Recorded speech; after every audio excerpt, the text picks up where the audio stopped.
국적이지 배경하는 청소년의 상황 및 사회보장에 대해 말씀드릴 건데요. 제가 이제 수원이주민센터에서 직접 청소년들과 함께 만나면서 겪었던 일들 중심으로 해서 어떤 조치가 필요하다, 혹은 요구가 있다, 이런 거를 좀 말씀을 드리려고 해요.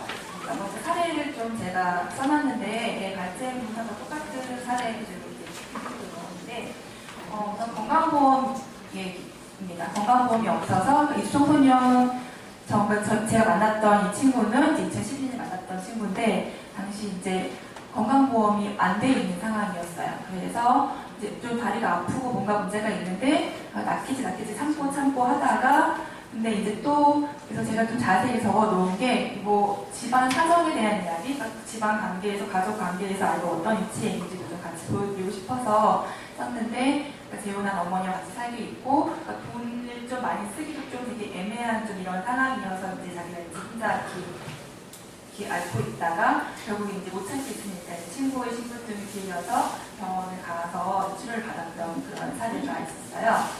네, 그리고 또 하나를 보시면 마찬가지로 이제 건강보험 이야기인데, 친구는 당시는 뭐 18살 정도 됐던 친구였는데 중국에 살다가 이제 왔었고, 이제 어머니하고만 둘이 살고 있던 상황이었는데, 그러니까 어릴 때 그러니까 어머니가 이제 일찍 한국에 먼저 들어와서 이제 일을 하고 계셨고, 이 아이는 중국에 혼자 있다가 이제 한국 들어오게 됐는데, 어릴 때부터 이제 건강 관리가 좀 아무래도 안 되다 보니 치아 상태가 좀 좋지 않은 상황이었어요. 그런데 계속 이제 밥을 먹는 게 좀 이상한 거죠. 내가 보기엔 왜 그렇게 먹니 했더니 이제 이가 다 어금니가 안 좋아서 이제 그런 상황이었는데, 이제 보험도 마찬가지로 보험이 안 되어 있었고, 이제 어머니가 일을 다니시긴 했는데, 이제 식당에서 일을 하셨는데, 거기서 보험이 들어주지도 않았고, 어머니도 딱히 뭐 지역보험을 할 생각도 안 하셨던 상황이었죠. 그래서 이제, 아이가 치과 치료를 어떻게 받을까 하다가 저희가 또 무슨 치과의사협회 이런 거 연결이 좀 되어서 한번 여쭤본 적이 있어요. 그러면서 이제 거기서는 이제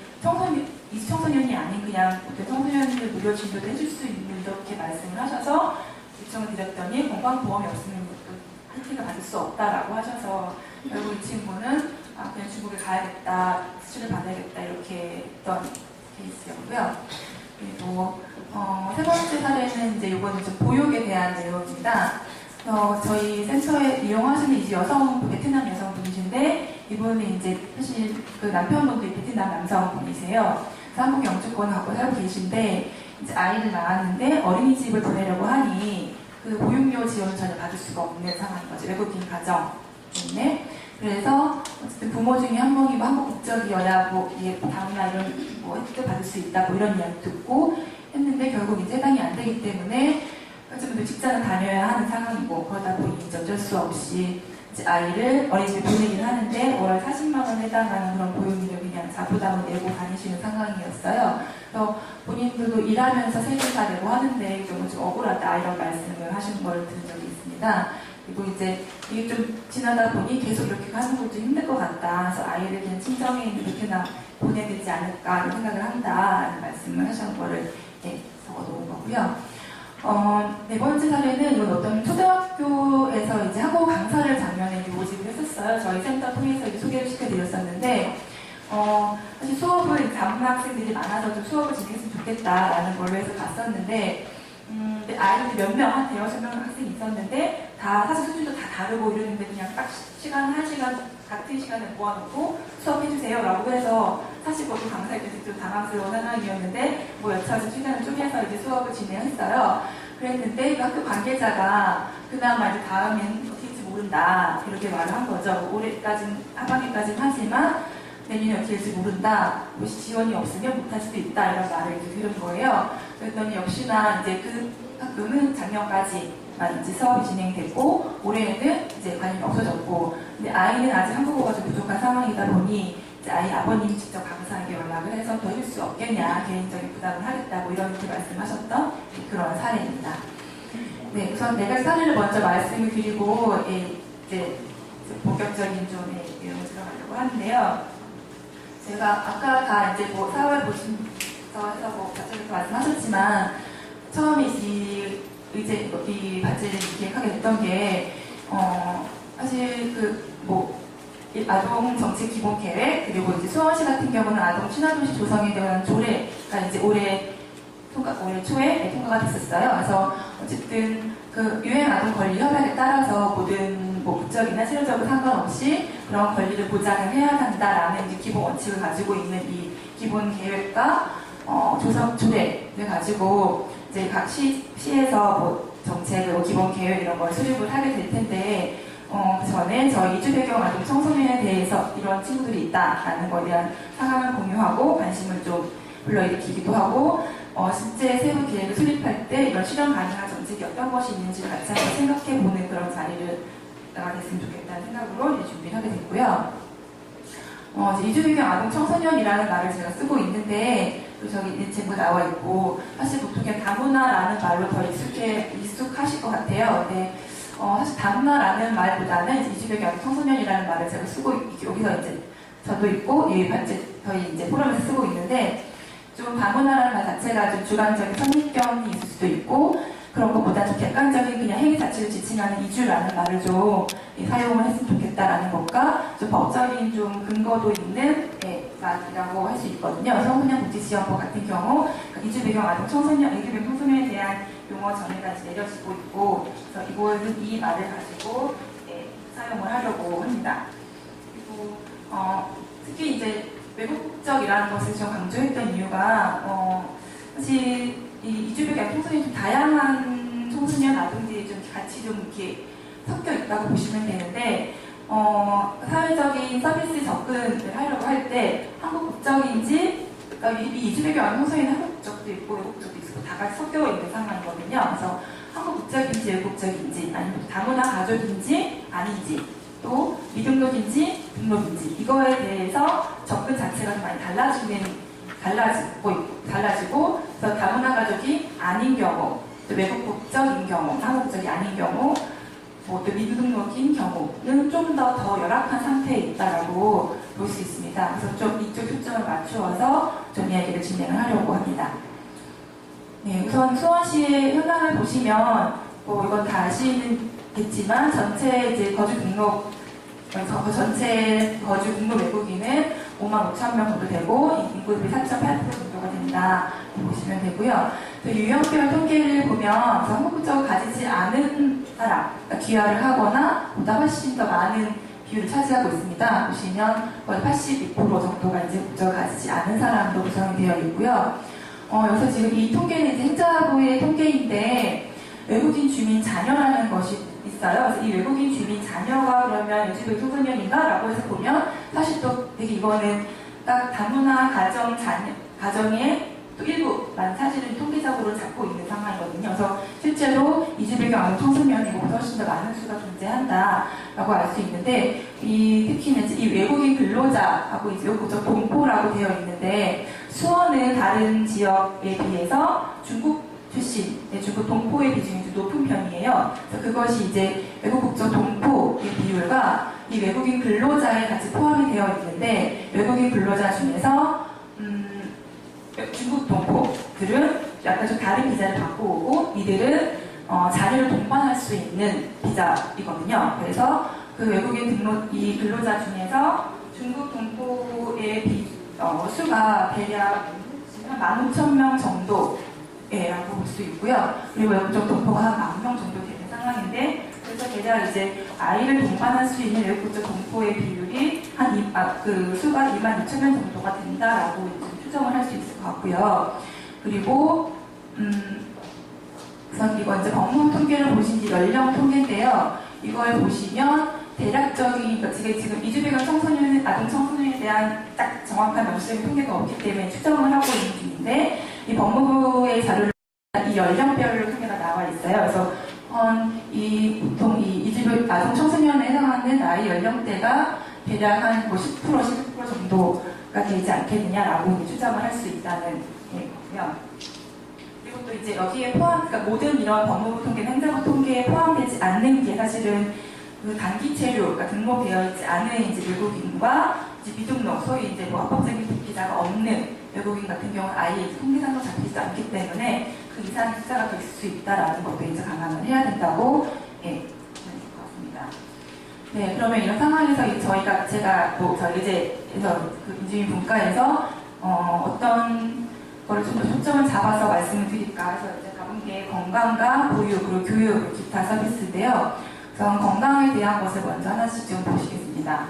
아까 사례에서도 이제 첫 번째, 두 번째 사례에서 말씀드린 것처럼 건강보험에 가입되어 있지 않은 이제 아동 청소년들이 많이 있는데요. 사실 아까 이제 변호사님 말씀하셨지만 합법적 비자를 받아 노동을 하는 장기체류 외국인 같은 경우는 건강보험 가입이 가능합니다. 그런데 이제 단기체류나 미등록은 이제 건강보험 가입이 불가능하고 마찬가지로 자녀들도 이제 등록이 안 되는 상황인 거죠. 그리고 외국국적 이주백의 아동 청소년 같은 경우는 요거에 따라서 부모가 모두 미등록 이어서 가입할 수 없는 경우가 있고요. 아니면 이제 부모는 그 건강보험 가입이 가능한데 이제 아이가 본인은 이제 단기 체류인 거예요. 이제 그런 경우는 부모님은 건강보험이 있어도 아이는 거기 들어갈 수 없는 경우가 있거든요. 그래서 요거가 단기 체류면 그냥 왔다 가는 건데 이게 왜 중요해? 라고 말씀하실 수 있는데 사실 중국 동포 자녀로 오는 이제 전통적이라고 하는 그 친구들 같은 경우는 단기 비자로 들어오는 경우가 상당히 많이 있어요. 보통 C3 비자, C3라고 하는 그 비자가 90일 체류를 할 수 있는 비자인데 이것을 가지고 이제 이 비자 받아 들어와서 보통 다시 90일간 그냥 나가는 게 아니라 와서 살다가 90일 되면은 잠깐 하루 갔다 오고 갱신에서도 받아오고 또 연장 살고 이렇게 되는 친구들이 많이 있거든요. 그러니까 이런 아이들 같은 경우는 실질적으로 한국에 거주를 하는 거지만 법적으로는 그냥 단기 방문이라고 이제 보여지는 거기 때문에 이제 건강 모의고 이런 것들이 좀 불가능한 상황인 거죠. 그리고 또 세 번째로 볼 수 있는 게 그러니까 제도적으로는 가능한데 정보가 부족하거나 잘 몰라서 못하는 경우도 좀 상당수 존재합니다. 그러니까 부모님 같은 경우 뭐 직장을 다니긴 하는 직장에서 직장 보험이 안 된다 그러면 지역 보험으로 가입할 수 있는데 그 사실 자체를 모르는 경우도 있고 아니면 그 비용이 너무 비싸서 못하는 경우도 있고 또 한다 하더라도 뭐 아니면 부모님이 직장 보험에 가입되어 있는데 아이를 폐보험자 등록하는 가치를 모르시는 경우도 있고 그리고 더 등록하면 비용도 높아지는 거라고 생각하시는 분들도 있고 이런 식으로 좀 정보가 부족해서 그러는 경우도 좀 있어요. 이런 것들은 이런 경우도 이제 있고 그래서 어쨌든 부모가 어쨌든 아동 청소년 같은 경우는 본인보다 좀 부모의 치료 자격 뭐 이런 거랑 같이 영향을 미치기 때문에 아동 청소년들이 이런 걸로 인해서 적절한 의료 혜택을 받지 못하는 거에 대해서는 좀 별도의 좀 해결책이 필요하지 않을까라는 제안을 드리고 싶고요. 그래서 미등록 외국인의 건강보험 가입이라는 건 좀 수호시 차원에서는 좀 근본적인 해결은 좀 어렵겠지만 이런 공백을 좀 메우는 노력을 해야 되지 않을까 싶은 생각이 듭니다. 그래서 뭐 제안을 드리자면 이주력의 아동 청소년의 뭐 긴급 의료비 지원을 위한 기금을 마련을 한다던가 아니면 아까 제가 이제 사례도 말씀드렸지만 그 의사협회나 뭐 치과의사협회 이런 거 협회를 통해서 건강보험이 없는 친구들도 의료비를 이제 좀 부담을 좀 감소할 수 있게 그런 협조를 구한다거나 아니면 또 이제 아까 말씀드린 마지막 같은 경우 정말 정보가 없어서 못하는 경우도 있을 수 있으니까 그런 건강보험 가입에 대한 정보와 홍보를 좀 많이 정보 제공을 하고 홍보를 하는 방법도 찾아봐야 되지 않을까라는 제 생각을 했습니다. 두 번째 이제 보육을 보시면 아까 세 번째 사례에서 말씀드린 것처럼 외국인 가정 이제 아이의 보육비 지원을 받지 못하는데 이건 아까 처음 받지에서도 말씀하셨었는데 부모가 다문화 가족이고 아이가 한국 국적일 경우에만 사실 보육비 지원이 가능해요. 그래서 사실 외국인 가정 같은 경우는 오히려 가족 관계가 한국에 많은 것도 아니기 때문에 사적으로 이제 그런 육아를 해결하기가 더 힘든 상황이라서 그런 돌봄 서비스가 더욱더 필요한데 그런 현실을 그렇지 못한 상황인 거죠. 그래서 뭐 아까 그 사례도 그랬지만 아이를 그냥 고국에 그냥 친정에 보낸다거나 출신국에 있는 가족에게 보내겠다 이러는 경우가 많이 생기는데 이렇게 되다 보면 이제 언제 아이를 다시 만나게 될지 모르고 이제 부모와 아이가 떨어져 이별하는 기간이 길어지다 보면 서로 이제 만나서 소통이 좀 힘들어지는 이런 경우가 생길 수가 있다는 그런 문제가 좀 있습니다. 그리고 또 한 가지 미등록 이주와 같은 경우는 이제 보육통합 시스템의 등록 자체가 좀 어렵다라는 절차적인 문제도 있습니다. 그래서 좀 모든 아동들이 보육 서비스 자체를 좀 실질적으로 받을 수 있는 대책을 좀 마련해야 될 필요가 있다라고 보여지고요.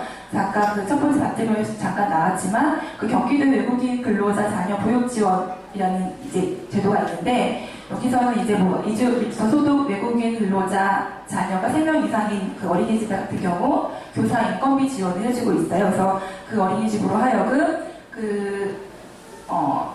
보육료를 감면 30% 정도 감면해서 받도록 이제 권고를 하는 이제 그런 제도거든요. 그래서 근데 사실은 어쨌든 외국인 근로자에게 지원을 하고 있다는 자체는 되게 좀 반가운 거지만 이게 좀 되게 좀 범위가 되게 좁고 그리고 직접적인 지원이 아니라는 좀 한계가 좀 있어서 요거를 확대 발전시키는 방식으로 좀 수원시에서 보완을 하면 좋지 않을까라는 생각을 했고요. 그리고 아까 두 번째 그 문제로 나왔던 등록 절차상의 문제는 좀 간소화하는 방법을 찾아서 그럼 사실 그 어린이집 담당자가 실질적으로 그런 절차가 번거롭고 하면은 안 받고 싶어 하는 이런 경우가 생길 수 있기 때문에 실질적인 보육 서비스 제공을 위해선 그런 행정정책적인 문제점도 해소를 해나가는 노력이 필요하다고 보입니다. 네, 그다음 이제 교육에 대한 내용인데 이것도 아까 이제 첫 번째 발제에서 많이 나왔던 내용이긴 한데요. 실질적으로 지금 이제 의무교육은 국적에 상관없이 미등록이어도 교육받으면 입학을 할 수 있는 권리는 보장이 되어 있어요. 그런데 실질적으로 이제 아이가 무슨 서류를 마련을 한다던가, 그러니까 서류 같은 경우는 이제 그 자기 본국에서 준비를 해와야 되는 게 있는데 이게 제대로 되지 않으면 자기가 뭐 중학교 졸업했지만 그 학력이 인정되지 않기 때문에 더 낮은 학년으로 가야 되는 경우도 있고 또 학교 선생님들이 이거는 해본 적이 잘 모르겠다, 이런 아이 받아본 적이 없다, 혹은 그냥 뭔가 좀 다른 아이를 받는 게 좀 불편하니까 다른 학교 가면 안 되겠냐 이런 식으로 이제 학교에서 말하는 경우도 있고 사실 그런 반응을 보게 되면 부모나 아이 같은 경우는 그 학교를 보내기가 되게 꺼려지거든요. 그러니까 내 아이가 괜히 억지로 갔다가 제대로 이제 교육을 못 받는 건 아닐까 이런 생각을 하게 되기 때문에 그래서 그런 경우도 있고 또 학교장이 그냥 좀 싫다라고 하면은 사실 실질적으로 어려운 경우도 있고 특히 이제 고등학교 같은 경우는 학교장 재량이 더 거의 이제 좌우를 하는 경우가 있고요. 그리고 아까 네 번째 사례도 나왔지만 뭐 한국어 이런 지원이 있거나 예산이 있을 때만 잠깐 한국어 수업을 한다던가 뭐 이런 식의 것이 아직 그렇게 그런 상황이 이제 머물러 있는 것 같아요. 그래서 아이가 만약에 학교를 갔는데 한국어 잘 못하고 아직 잘 모르는 상황인데 이 친구를 위한 별도의 무슨 뒷받침해줄 수 있는 그런 교육 같은 건 이제 거의 없는 상황이고 가서 그냥 시간만 때우고 오는 이런 경우가 좀 많이 있습니다. 그래서 지금 형식적인 것 외에 실질적으로 교육권을 보장받을 수 있도록 제도를 갖춰가는 방향이 좀 필요하다는 거고, 그러니까 선별적으로 사후적으로 아이가 그런 뭐 이주민이 청소년이 들어왔을 때 사후적으로 어떻게 해주겠다 뭐 이렇게 하는 것이 아니고 또 잠깐 예산이 있을 때만 잠깐 하는 것이 아니라 모든 학생들이 어느 학교를 가든 좀 실질적인 교육권을 좀 보장받을 수 있는 그런 방향으로 좀 갖추어 나갈 필요가 있다고 보여지고요. 네, 그런 지원이 좀 필요할 것 같습니다.